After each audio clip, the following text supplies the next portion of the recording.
Purple Heart recipient Brian Colfage started a GoFundMe campaign earlier this week to raise $1 billion for Trump's wall. In just 5 days, it's raised over $13 million due to donations from Americans nationwide. Joining me now, Blaise Ingoglia. He is the chairman of the Republican Party of Florida, and Gina Loudon, political analyst and member of President Trump's Media Advisory Board. Good to see you both. Oh, also, Gina's author of this great book, Mad Politics. Wanted to get that in there, Gina.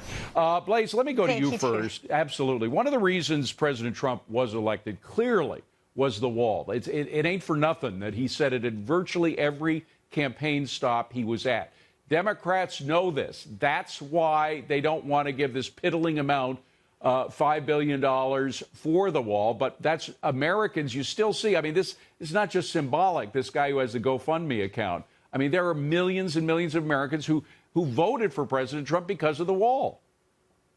Yeah, it's not just symbolic. What the Democrats really need to understand that it was a mandate.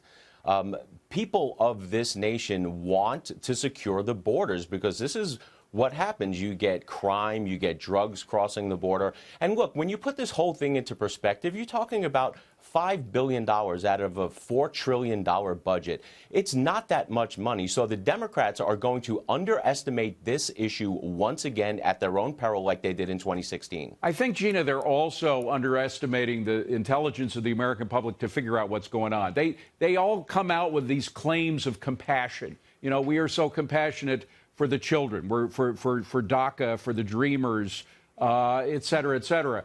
What about compassion for the angel moms? What about compassion for all the people who've died from drug overdoses as a result of the extraordinary amount of heroin coming across the border and other drugs that lead to the deaths of people? I mean, where's the compassion there? Right. And again, this is about action more than words. They can talk about compassion all day long, David, but they're the ones who voted against ending sanctuary cities. They're the ones that voted, against, what am I trying to say? The Kate's Law. That's the one. I couldn't think of the name. Kate's Law. Bless her heart. As moms are approaching Christmas time right now, they're thinking about these angel moms who are forever without their children. And they're wondering, this party that talks all the time about compassion, where have their votes been as crime and drugs and murder pour across our southern border? So, Blaise, I'm thinking that Schumer and Pelosi believe if they are able to pin a government shutdown on the president, that's going to be enough to destroy, at least temporarily, his hopes for 2020 and perhaps get them more votes in the House and the Senate. I think they may be miscalculated. The last 2013, by the way, we had a shutdown. It was blamed on the Republicans. And the Republicans picked up the Senate in 2014. So it doesn't always work the way Schumer and Pelosi say it's going to work.